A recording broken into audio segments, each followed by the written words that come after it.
አስወጣችሁኝ እኮ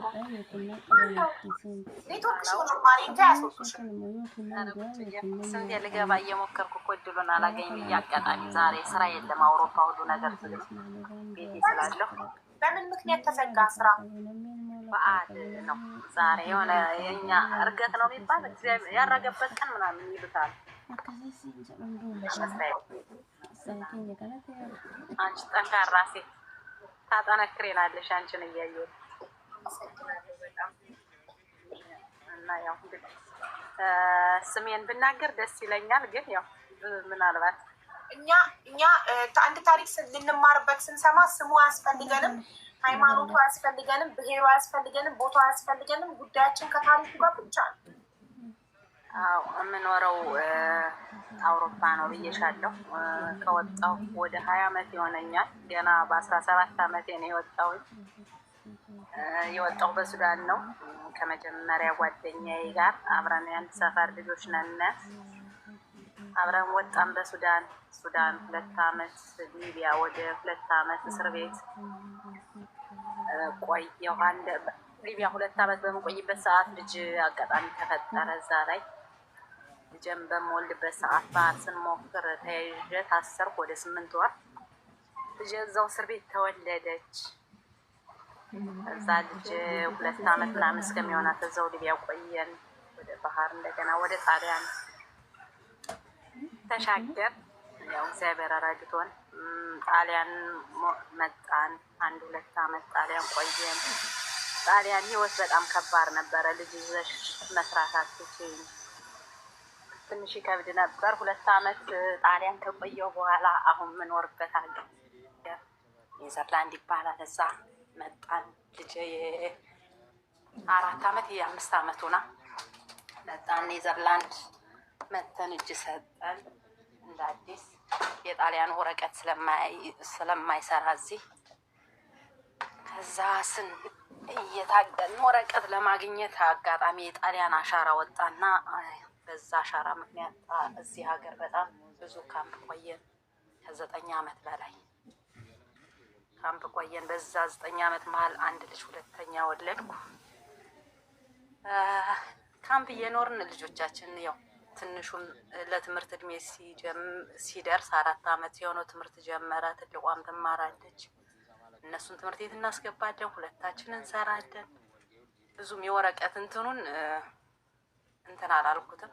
ያው ልጅነትም ስላለ ትሯሯጫለሽ፣ ምን ትያለሽ ኖርን። በዛ መሀል ያው ሶሻል ሚዲያ አለ።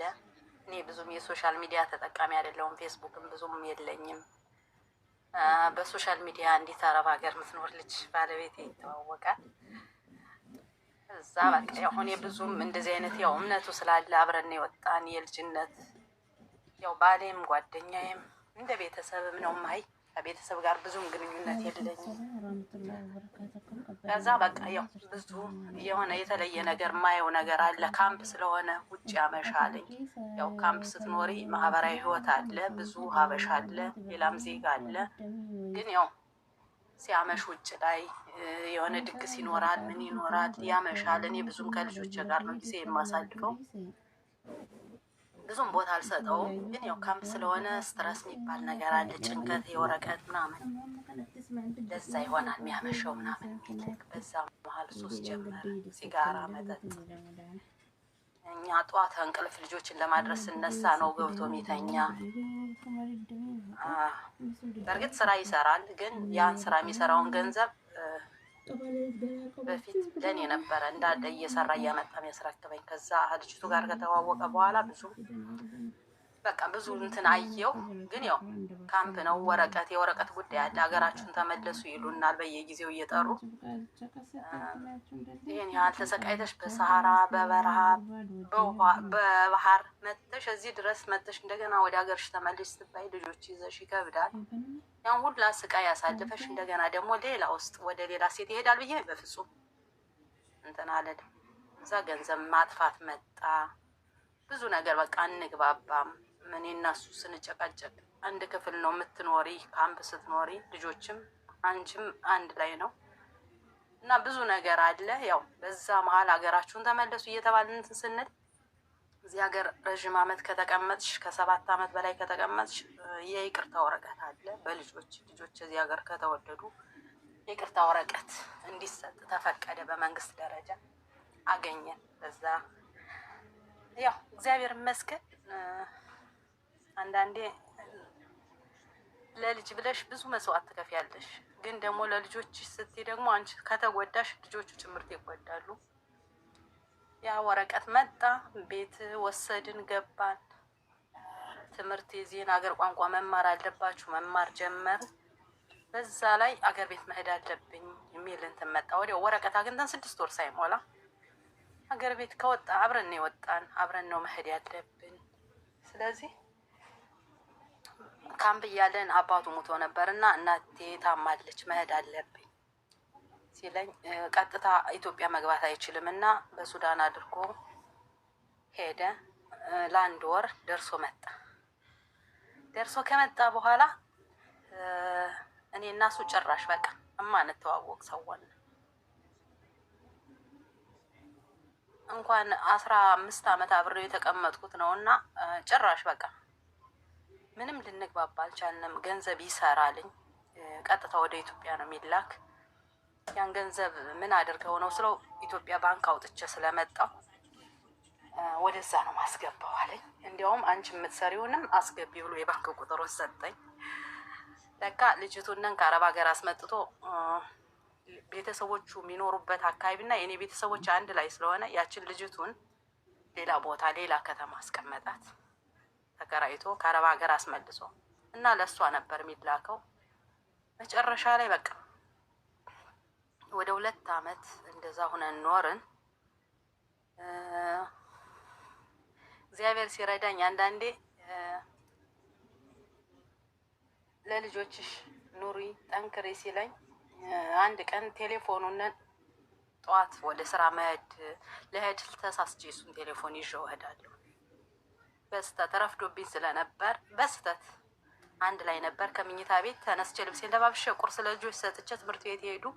እኔ ቴሌፎን መስሎኝ አንስቼው ሄድኩኝ። ከዛ ስራ ስገባ ሲነሳ ቴሌፎኑ የኔ ነው ያለ፣ የእሱን ይዤው ይቻለሁ። ከወጣሁ በኋላ አይቼዋለሁ የእሱ እንደሆነ ግን አልመለስም ብዬ ሄድኩ። ሲደውሎ ቴሌፎኔን ሲለኝ ውይ በስተት ይዤው ሄድኩኝ አልኩትኝ። እዛ ግማሽ ቀን ላይ እኔ ከስራ ስመለስ እኔ እስከምመለስ ስላልቻለው በእኔ ቴሌፎን ፌስቡክ ከፍቶ በሜሴንጀር ሲጻጻፍ ቆየ። ከዛ ይቅርታ ብዬ ያን ቴሌፎኑ መለስኩለት። እግዚአብሔር ሲያጋልጠው ከልጅቱ ጋር 4 ዓመት ያህል ተጻጽፏል። ረድቷታል፣ አስቀምጧታል። ያንን ሜሴንጀር ድሊት ሳያደርገኝ ቴሌፎን ይመለሰልኝ። ከዛ በኋላ አጋጣሚ በቃ እኔም ፌስቡክ የለኝም። ለ6 ሰዓት ልዩነት ስላላስቻለው በእኔ ቴሌፎን የእሱን ፌስቡክ ዳውንሎድ አድርጎ ሜሴንጀር ሲጻጻፍ ቆይቶ ስመለስ ቴሌፎኑን መለስኩለት። በቃ እሱም ረስቶታል። ያው እግዚአብሔር አንዳንዴ ያደነዝሻል ተጋለጥ ሲለው። ከዛን ቀን ጀምሮ በፌስቡክ ሲጻጻፉ ቀጥታ መሴጁ ይመጣል ወደ እኔ። ለ3 ወር ዝም ብዬ ተከታተልኩት። ሌሊት እንቅልፍ አልተኛም። በቃ የሚላላኩት መሴጅ የሚላላኩት ፎቶ እንዳለ በቃ ሻወርም እየወሰዱ እሷ ምራቁቷን ሆላ እንዳለ በቃ ተከታተልኩት። መጨረሻ ላይ አንዲት እግዚአብሔር የሰጠኝ ጓደኛ ያለች ሁሉን ነገር ነገርኳት። በቃ መጣች ቤትና የኢትዮጵያ አዲስ ዓመት ሊሆን መጡ ከባሏ ጋርና አልቻልኩም። ምን ሆነሽ ነው ደስተኛ አይደለሽም ምናምን ብላ ስትጠይቀኝ ነገርኳት ያለውና በጣም ተናደደች። በቃ እናገረዋለሁ አለች። አትናገሪው፣ ምክንያቱም እኔ ማስረጃዎች መያዝ አለብኝ። በዛ ላይ ገንዘብ በቃ ምንም እንትን ሊል አልቻለም። እንዴት ታዲያ 3 ወር ድረስ እንዴት ትከታተያለሽ? እንዴት አስቻለሽ? በቃ መያዝ ያለብኝ ነገር ስላለ አልኩ። ያንን ሜሴጆችን ሴቭ እያረኩ አስቀመጥኩ። ብዙ ነገር በቃ መጨረሻ ላይ እሱ ሳያየው ሜሴጁን እያየሁበት እንደሆን ሲያውቅ ፌስቡክን ጠልፈሻል እንዴ ምናምን ብሎ ሲጠይቀኝ ኧረ በፍጹም እኔ እኮ ፌስቡክ የለኝም ይሄን ያህል እውቀት ቢኖረኝማ ምናምን አልኩት። አይ ሜሴጅ ሲላክልኝ ሜሴጅ እኔ ሳሪያው ሰው እያየብኝ ነው ምናምን አለኝ። አይ በፍጹም እኔ ፌስቡክ ከፈለግን ከቴሌፎኔን ብዬ እሱ ሳይከፍተው ቮይስ ሲላክለት እሱ ሳይከፍተው አንቺ ቀድመሽ ከከፍተሽ እሱ ጋር ደማቅ የነበረው ስለሚፈዝ ኦልሬዲ የታየ ነው። ሲን ይላል በቃ መጨረሻ ላይ በቃ የሚያስፈልገኝ ማስረጃ ያዝኩት። እዛ በኋላ ምን አደረግኩ? ቀጥታ ለልጅቱ የኔንና የልጆቹን የእሱን ፎቶ ያለበትን ላኩላት። መቼም ፌስቡክ ዳውንሎድ ያደረግኩ የራሴ በቃ ላኩላት። ምናልባት ተሳስተሽ ሊሆን ይችላል። አንቺ ልጅ ነሽ፣ አንቺ የምታህል ልጅ ያደረሰ ሰው ነው ይሄ ልጅ። ስለዚህ ተሳስተሽ ከሆነ ምናምን ብዬ ያለውን ነገር ስላኩላት። ከእሱ ጋር ተደዋወለች፣ ተጣሉ። ከኔ ጋር እሱ ተጣላ። እንዴት እኔን አታናገኝም? ቀጥታ አይ ምናልባት ሰው ከሆነች እሷ ናት ማቋረጥ ያለባት። እውነታውን ነው የነገርኳት። ከዛ በኋላ ትልቁ ጦርነት ተጀመረ። እሷ ቁጥሬን ከሱ ተቀብላ ዋትስአፕ እንትን አደረገች እና የእሱን ፎቶ ፖስት ማድረግ ምናምን፣ እኔም መሳደብ በቃ እኔም ማብሸቅ ገባች። ነገርኳት፣ ለመንኳት። ከዛ በኋላ በቃ ያለውን ነገር ገንዘብ የት ሲላክ እንደነበር ማወቅ ስለነበረ ኢትዮጵያዊ ናት ወይስ ሌላ ዜጋ? ኢትዮጵያዊ ናት። እዛው እናንተ የምትኖሩበት ሀገር ነው የምትኖረው? ኢትዮጵያ ነው የምትኖረው።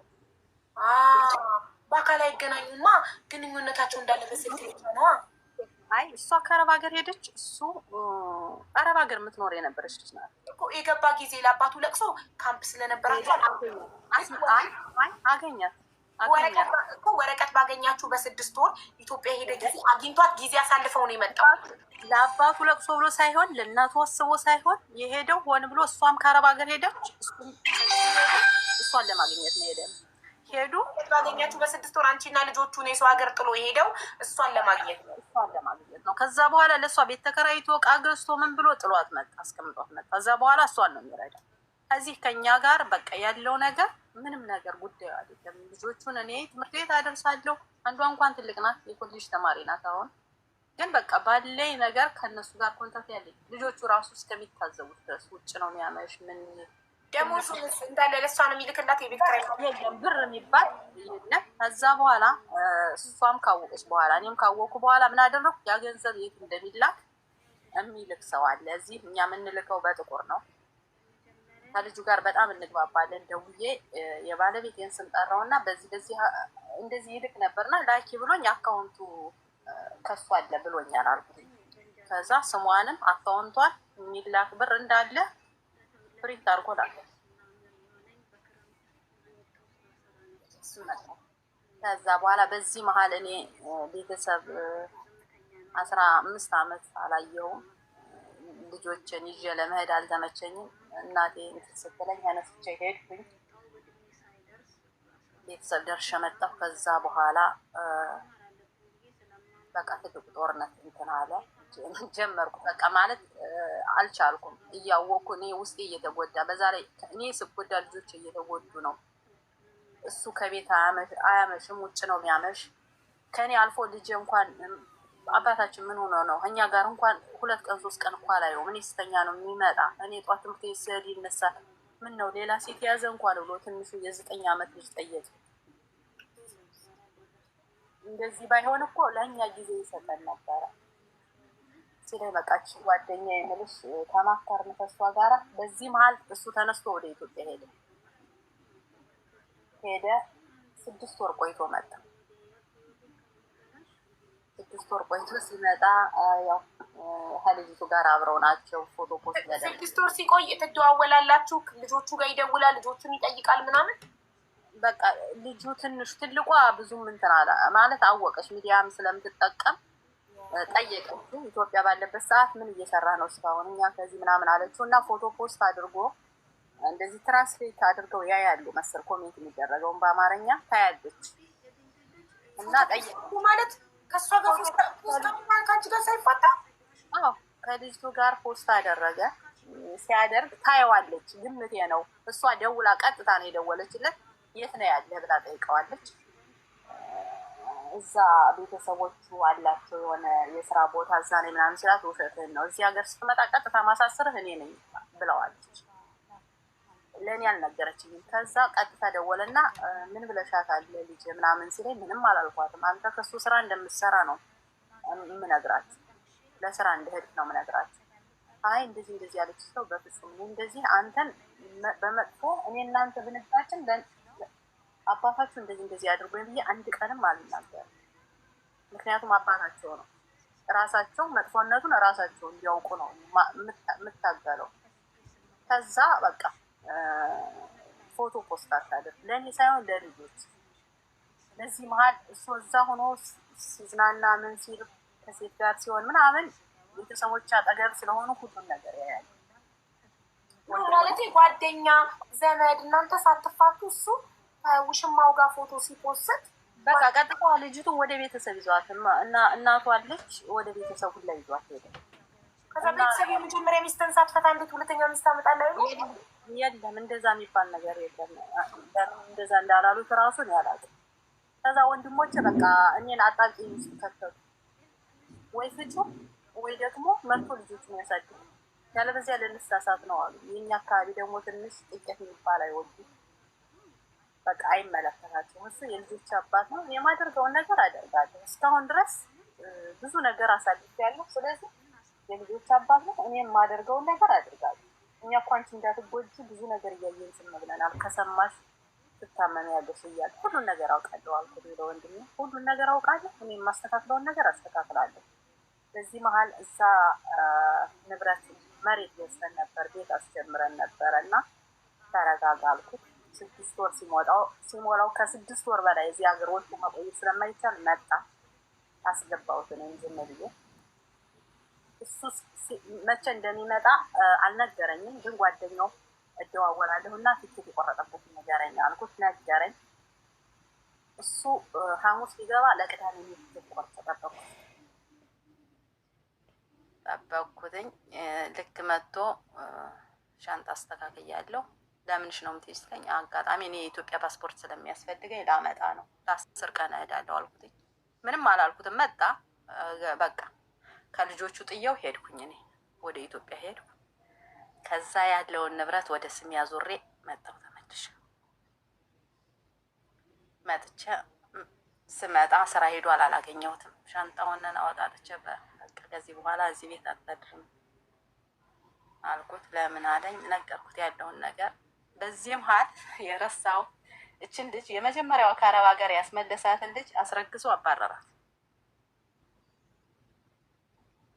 እሷን አንቺ ጋር የተጣላችሁ ማለት ነው ስትነግሪያት፣ አንቺ ልጅ ነሽ እሱ አንቺን የሚያክል ልጅ አድርሷል ምናምን ብለሽ የነገርሻት ልጅ እሷን አስረግዞ አባረራት። እሷን አርግዛ እንትን ሲላት ቤተሰብ ተቆጥተውት ወለደች። በወለደች ወርም አልቆየች ወጣች። ከዛ በኋላ ይኸው ልጅቱ ሄዳለች። ከዚህ በኋላ እኔና አንቺ አስቀይሜሻለሁ አውቃለሁ። አንቺ ብዙ ነገር አንቺ ባትኖሪ እኔ እስካሁን ድረስ አውሮፓ ገብቼ ህይወት የማይቀር አንተን አይልም ነበር። ብዙ ነገር አለ። መቼም የልጆች አባት ነው። የልጆች አባት ብቻ ሳይሆን ብዙ ነገር ያሳለፍንም ችግር ምንም ያሳለፍነውን ችግር በማየት እሺ ይቅርታ አልኩት። መጣ። እኔ ከመሄዴ በፊት ይሄ ንብረቱን ወደ ስሜ ከማረየ በፊት 6 ወር ሞልቶ ሲመጣ ልጅቱንን በቃ ሂዳለች ወደ ቤተሰቦቿ። በቃ ቤተሰብ አልፈለጉም፣ በአንቺ የተነሳ ብዙ እንትን ብለውኛል ምናምን ብሎ ይቅርታ አደረኩለት። ከዛ ተመልሶ ቤተሰቦቹ እዛ ስራ ጀምረዋል። ሌላ ሀገር ነው ያሉ፣ አሜሪካ ምናምን ነው ያሉ እና ስራ ጀምረዋል። እየሰራ ነው ልጁ እና አሁንም ድጋሜ ልሄድ ነው ሲለኝ እዚህ በኋላ እኔ እናንተ ተለያይተን ነው የምትሄደው ስለው በቃ ለ1 ሳምንት ነው እቃ አስተካክዬ ልመጣ ነው አለኝ። ሂዶ እዛ ስራ ቦታ ድጋሜ ለሁለተኛ ሌላ ሚስት፣ የገጠር ልጅ ናት። እኔ ሚስት አለኝ ልጆች አሉኝ፣ ግን እዚህ ሁሌ ለስራ ስለምመጣ ብሎ እሷን አሳምኖ ትንሽዬ ድግስ አድርገው ቤተሰቦቿ ገጠር ናቸው፣ ግን ፎቶግራፍ ምናምን እንዳይነሳ ብሎ አሳምኖ ያንን ቀለበት ሲያደርግላት አንድ ፎቶና ትንሽዬ ቪዲዮ በድብቅ የተነሳ በማላውቀው መሴንጀር ተላከልኝ። ከዛ ደግሞ ስንተኛዋ ነሽ አንቺ ምን ፈለጋችሁ ብዬ ከጠቀመሽ ሲሉኝ አይ ስሙን ጠርቼ እሱ እኮ ለእኔ ከዚህ በኋላ ወንድሜ ነው፣ ባሌ አይደለም፣ የልጆች አባት ወንድሜ ነው። ስለዚህ መላካችሁ ለእኔ ምንም ላደርገው ፈልጋችሁ ከሆነ እኔ ምንም አላደርገው፣ እሱ ማለት ለእኔ ከዚህ በኋላ ወንድሜ ነው ብዬ መልስ ሰጠዋቸው። ከዛ ስራ ነበርኩኝ። ከቤት ከገባሁ በኋላ ተረጋግቼ ደወልኩለት።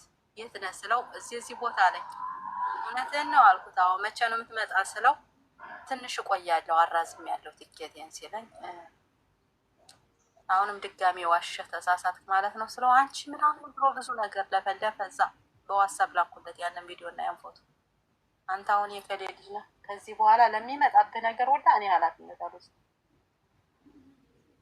አበደ። ከዛ ያ ፎቶ እና ያ ቪዲዮ ለእኔ መድረሱ ሳይሆን ያሳሰበው እሱም ቤተሰቦች ወንድሞቹ በስደት ብዙ የቆዩ ትላልቅ ወንድሞች አሉት። እነሱ ያሳሰባቸው ያን ቪዲዮ አንስቶ ለማን እንደላከልኝ ማወቅ ነው የፈለጉ። እኔ ማወቄ ሳይሆን ማን አነሳው ጠላት ነው፣ እሱነን እንድትጎጁ ስለፈለጉ ነው እንደዚህ አድርገው የላኩት።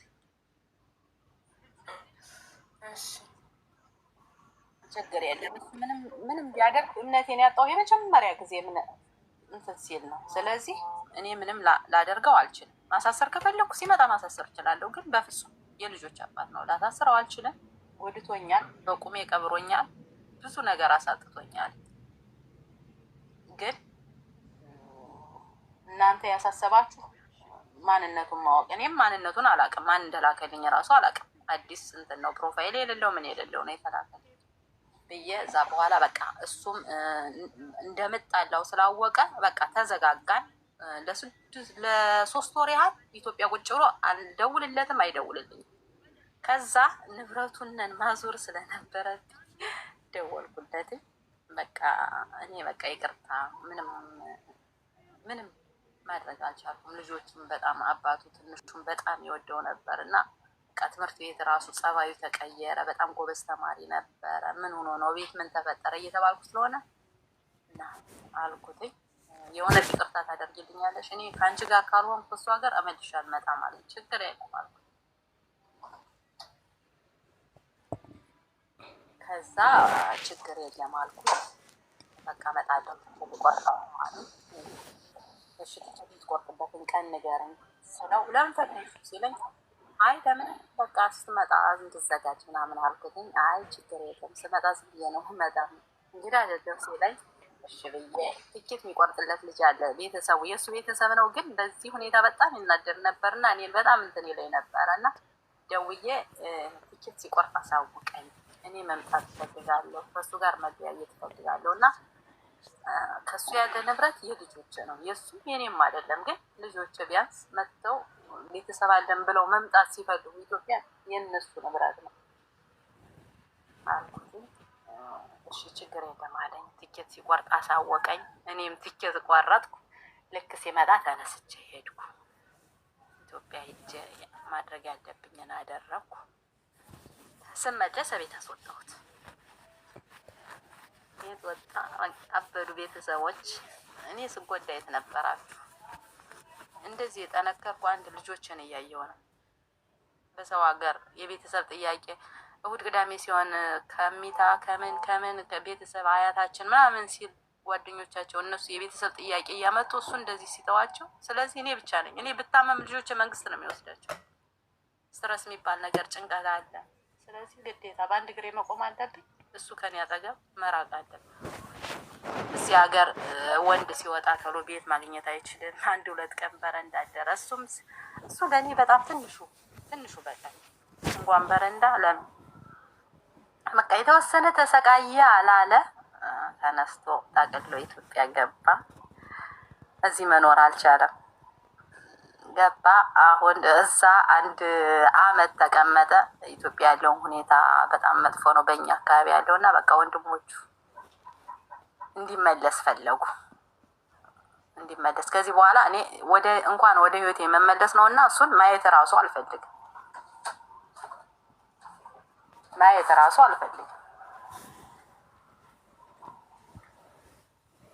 እና ብዙ ባንቺ ቤት ብዙ ታሪክ እሰማለሁ። መርሳት አልቻልኩም። እንደዚህ ይረሳል። አንቺ ጠንካራ ከሆንሽ እምነት ካለሽ ከፈጣሪሽ ጋር ሆነሽ፣ በተለይ ልጆች ያላቸው ሴቶች ጠንካራ ወንድ ቢሆን ወንድ ይመጣል። እኔ አሁን ከሱ ጋር እንደዚህ ከተለያየው 4 አመት ነው ከልጆቼ ጋር የምኖረው። ልጆቼ ናቸው ባሎቼ፣ ልጆቼ ናቸው ጓደኞቼ። በቃ አይዞሽ የሚሉኝ እነሱ ናቸው። ማንም የለም በስደት ላይ። ደህና ጓደኛም እንኳን መያዝ ማትችይበት ነው ስደት ማለት። ሲጣላሽ ሚስጥርሽን በአደባባይ የሚበትን ነው የስደት ጓደኛ። ስለዚህ ሁሉን ነገር በራስሽ በአንድ እግርሽ ለመቆም መሞከር።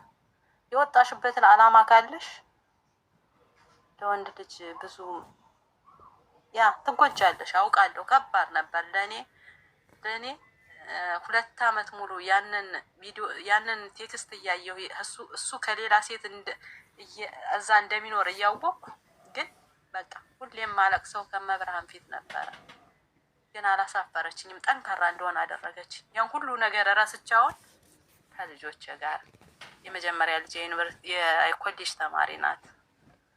ትንሹ የ9ኛ ክፍል ተማሪ ነው። በጣም ጎበዞች ናቸው።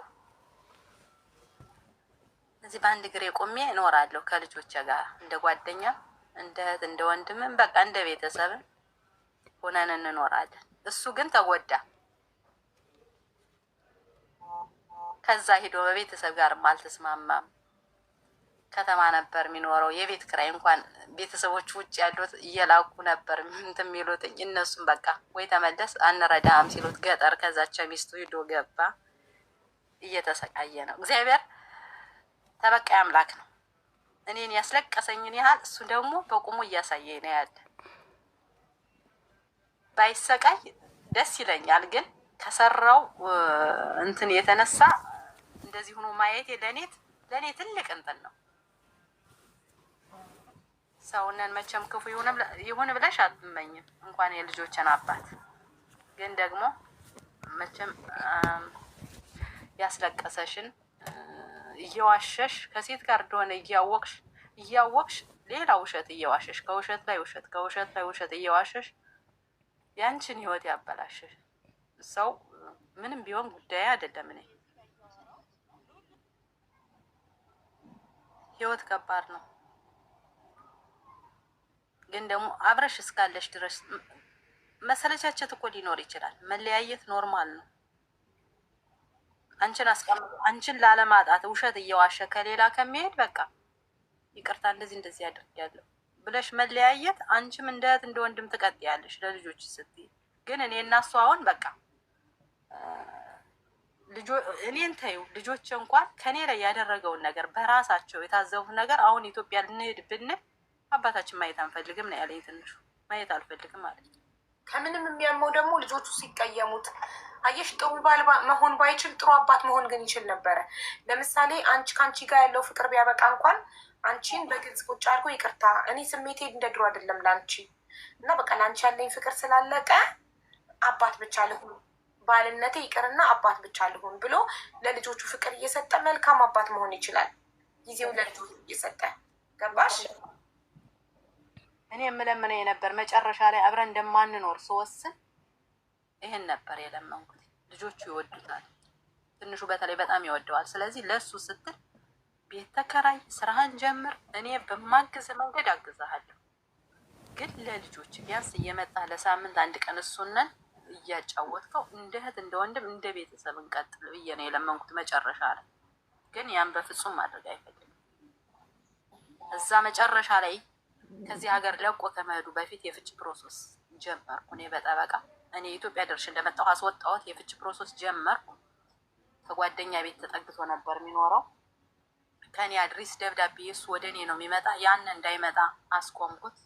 ሌላ የደብዳቤ አድሬስ ይሰጣል። ያ ተሰጠው እየኖረ የፍች ፕሮሰስ መጀመሪያን ሲያውቅ ተደብቆ ሄደ። ወደ ኢትዮጵያ ተደብቆ ሄደ። በቃ ይኸው 1 አመት ተኩል ሆነው ተደብቆኝ ከሄደ። ፕሮሰሱ ከተጀመረ ኢሜል ይጻፍለታል። ኢሜሉን ብሎክ አድርጓል። ሁሉን ነገር ኢሜል እንደዚህ ባለቤት የፍች ፕሮሰስ ጀምራለች እና ትቀበላለህ ወይ ተብሎ ሲላክለት ኦኬ ቢል ያልቅ ነበር እስካሁን። እሱ ግን ሁሉን አድሬሱንም ምንሆንም ሁሉን ነገር ብሎክ አደረገ፣ ጠፋ። በቃ ይኸው ዝም ብዬ በእንትን ላይ ያለው ጠበቃ ይጽፍለታል። ግዴታ እሱ መመለስ አለበት። ምናልባት 2 ዓመት ምናምን እስከዛ ድረስ ካልመለሰ እዛ በኋላ ፍርድ ቤት በራሱ ይፈታል ብለው በዚህ ሂደት ነው ያለ። ማለት አንቺ ነፃ እንዳትሆኝ እንዳይፈታሽ ፈልጉ እንጂ ቢወድሽ እኮ እጁ ላይ ነበርሽ። በጣም ብዙ እድል ሰተሽዋል። እኔ በጣም ያንቺ ትዕግስት ገርሞኛል። ታሪክሽን እየሰማሁ ላይ ምን አይነት ታጋሽ ናት! እንዴት ነው ባሌ ከሌላ ሴት ጋር እየተጻጻፈ ራቁት ቪዲዮ እየተላላከ እያየው ስሜቴን ተቆጣጥሬ። በጣም ጀግና ነሽ። ያን ያደረኩበት ምክንያት ለምንድን ታውቂያለሽ? እኔ ገፋው እንዳልባል እዛ በፊትም ካምፕ በምኖርበት ሰዓት እኮ በጣም ብዙ ነገሮች ያሳልፋለሁ። ግን ካምፕ ላይ ሆኜ ወረቀት ለማግኘት እየታገልኩ እንደገና ደግሞ በዚህ በሚለው እንትን ያለሽ ይሄን ያደረኩበት ምክንያት እሷ ናት እንዳልባል። ገባሽ?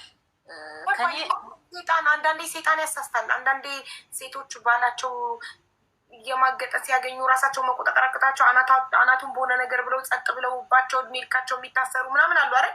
እነሱ እኮ ወደው አይደለም ሴጣን ከቁጥጥራቸው እንዲሆኑ አድርጓቸው ነው። እና አንቺ በንዴት ሰዓት ራስሽን ተቆጣጥረሽ ያንን ጊዜ ማሳለፍሽ በጣም ብርቱ ነሽ፣ ጀግና ነሽ።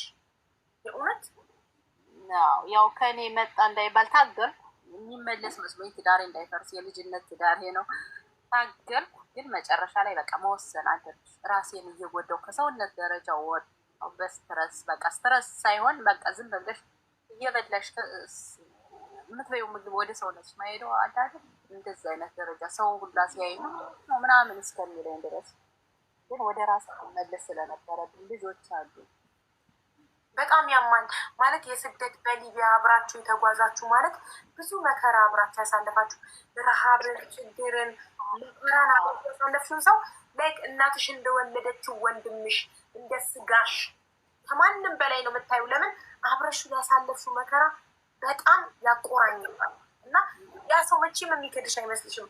አብረሽ ስደትን መከራን አብረሽ ስላየሽ መቼም የሚከዳሽ አይመስልሽም። አብሮሽ መከራ ያየ ሰው ያ ሰው ደግሞ መከራን አብራችሁ አልፋችሁ በደስታ ጊዜ ሲከዳሽ፣ በደስታ ጊዜ ሌላ ሴት ሲያምረው፣ የችግሩን ጊዜ ዋን ረስቶ ሌላ ሴት ሲያምረው በጣም ያማል፣ በጣም ያማል። ግን ያው ወንድ ማለት የእውነት እንጃ አላውቅም እንደምገልጸው። እኔ በፍጹም ሴት እንኳን አብሮት ተኝቶ ባገኝ ያረጋል ብዬ አልገምትም ነበረ። እኔ ራሴን እንደሱ አላምንም ነበረ። መቼ ነው የጀመረው ብለሽ ታስቢያለሽ? ከሴት ጋር መጀናጀን ካምፕ በነበርኩበት ሰዓት ነው። በቃ ብሎ እንትን ያለ መጨረሻ ላይ አጋጣሚ ፌስቡክ ሊከፍት ቻለ። ካምፕ በነበራችሁ ከዛም በፊት ፌስቡክ አይጠቀምም ነበር? አይጠቀምም ነበረ።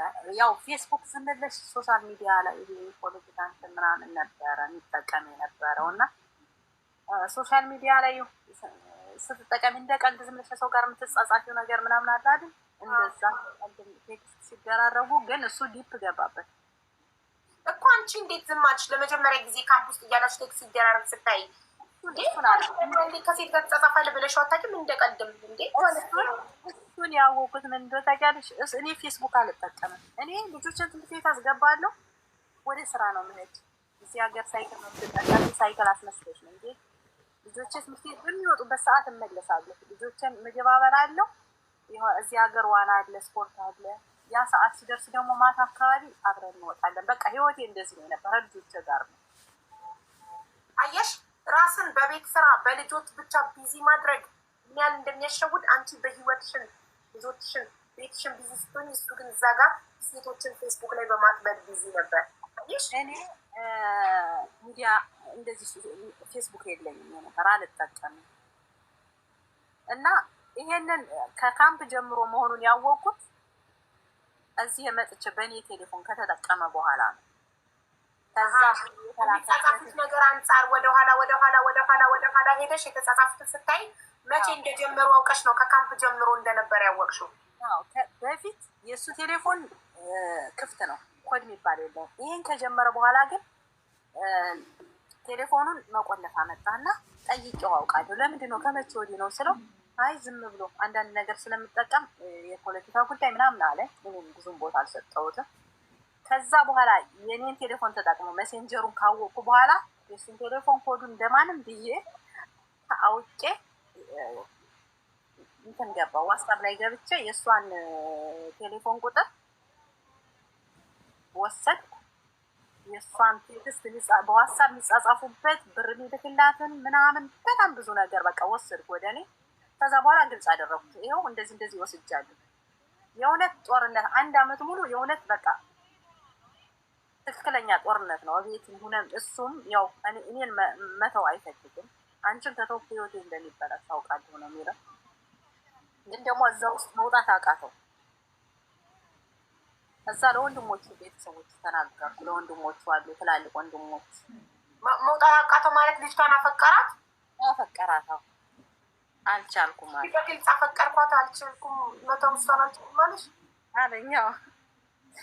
ከዛ ለወንድ ብዬ ነገርኩት። ያለውን ነገር ሁሉን ነገር ነገርኩት። በጣም እንደ አባት የማየው ትልቅ ወንድሙ አለ በውጭ ዓለም የኖረና ነገርኩት። በቃ ደውሎ ተቆጣው። ያለውን ነገር በቃ ቀስ ብሎ እንዲወጣ ነው የመክረዋለሁ። ተሳስቶ ሊሆን ይችላል ምናምን አለኝ። ያው ባዳ ዞሮ ባዳ ነው ለሱ ወደ እሱ ነው እንትን ያሉት ገባ።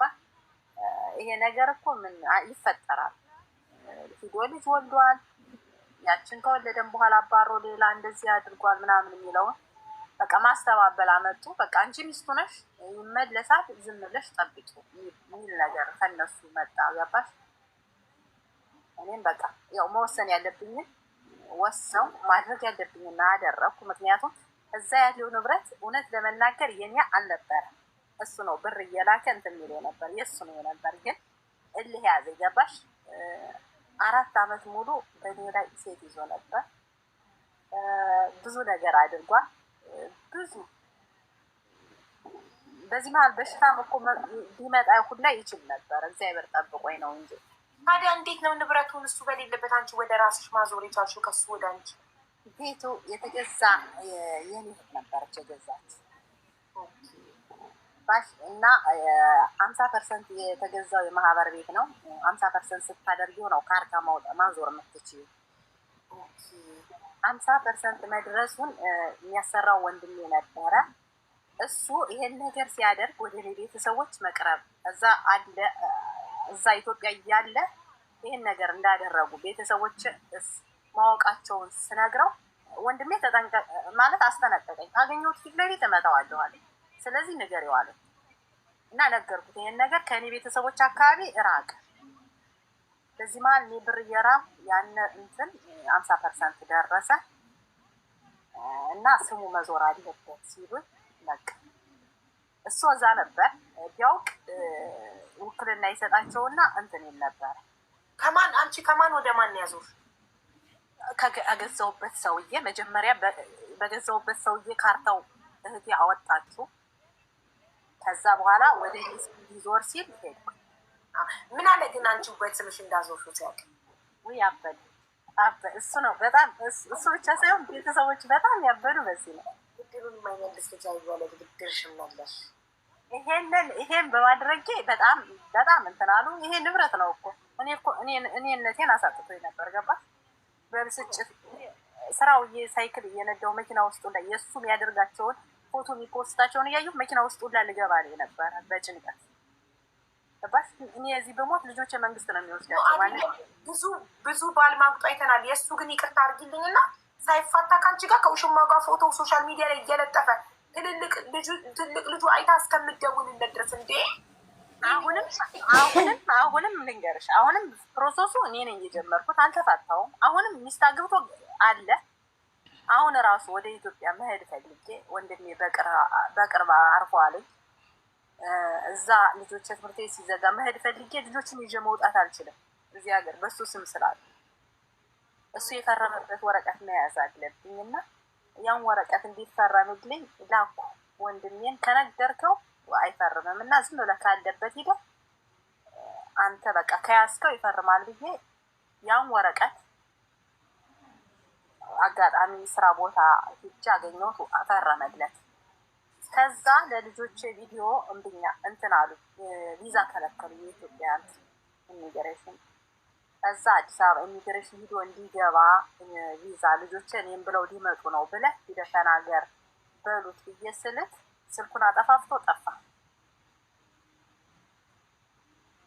ባሽ ከሄድኩ እኔ እዛ የሚይዘው ነገር አለ ያውቃል። አለቀው እኔም መሄድ ለዛ ብዬ ነው። ገባሽ? አንደኛ ምን ትይሽ በጋብቻ ላይ ጋብቻ ልትታሽው? አዎ አለቀው። ህግ የኢትዮጵያ ህግ ደግሞ ጋብቻ ላይ ጋብቻ እንደማይፈቀድ እንትናል። እኔ እኮ አይደለም የገረመኝ እየማገጠ ከተለያየ ሴት ጋር ለምንድነው ለአንቺ ፍቺ ማይፈርምልሽ? ለምንድነው አንቺ መፍታት ማይፈልገው? እኔም እሱ ነው ግራ የገባኝ። ህይወትሽን እንዳትኖሪ ነው። እኔስ አላቅም። እኔም ግራ የገባኝ እኔ ይሄን ያህል አመት ያላወቅኩት ሰው መሆኑን እያወቀ እንደዚህ እንደሚሆን እያወቀ ቢያንስ እኔ የምኖርበት አካባቢ ቀበሌ ይሄድ መሆኑን ካወቀ ሂዶ ልጆቹ ወደ እሷ በቃ የልጆችን ጉዳይ እሷ ናት ማስጨረስ ያለበት የሚል ወረቀት አለ። ያንን እንኳን ፈርሞልኝ ቢሄድ ለእኔ ምንም የሆነ መስሪያ ቤት ሲሄድ አባታቸው አሁን እኔ እዚህ ሀገር ዜግነት ዜጋ ልሆን ብር ከፋፈልኩ ለልጆቼ ግን ተከለከልኩ። እሱ መጥቶ ካልፈረመ አይቻልም። እሺ ከአንቺ አልፎ የልጆቹን ህይወት እያበላሸ እኮ ነው። ታዲያ ከአንቺ ጋር ያዘውልህ ልጆቹ የተሰናከሉ ነው።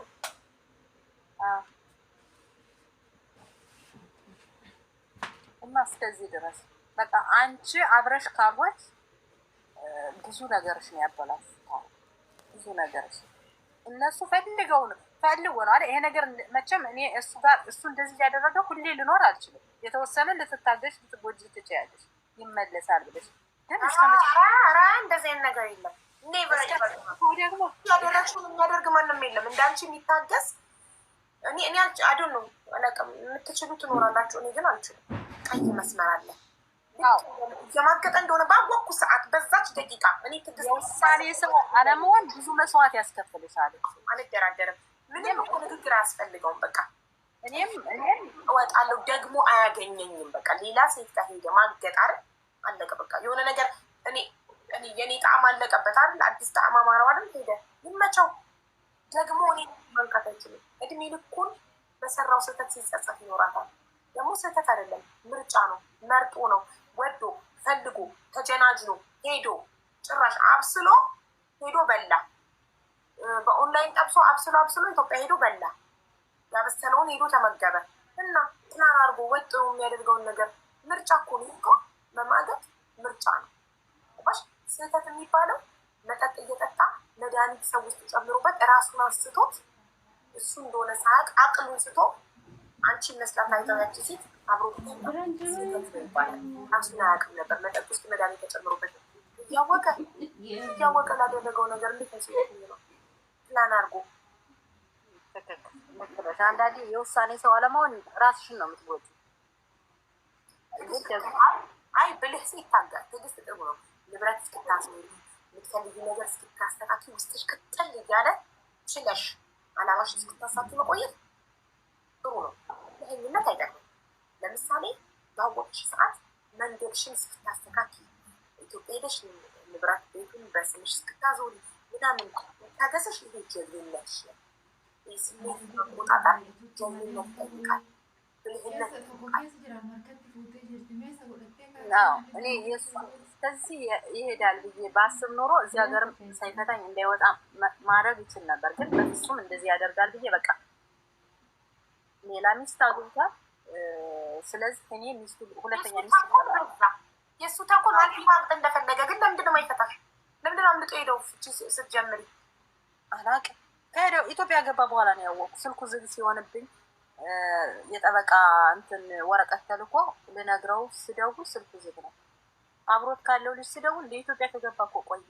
አንቺ እንደምታውቂ ነው ግን የነገረኝ አለኝ። ኧረ እኔ አላውቅም አልኩት። በቃ ከዛ በኋላ ያው የሚፈረም ወረቀት ሲኖር ወደ ኢትዮጵያ በፖስታ ልኬ ነው ፈርሞ ልክልኝ። ከዛ ሀገር ቆይቶ ወጥቶ ምን ያህል ጊዜ መቆየት ይችላል ሳይመለስ? በቃ አሁን ከዚህ ሀገር መግባት አይችልም። በጣም ብዙ ዳዎች አሉበት። በጣም ብዙ እኔ እና እሱ ፍቅር ብቻ ምን አለች መሰለሽ? ልጆችሽ ከባድ ህመም ቢታመሙ ምንም ማድረግ አትችይም። ላለሽበት ሀገር አሳውቀሽ የአባትነት ድርሻውን ማስነሳት ትችያለሽ። ይኸውልሻ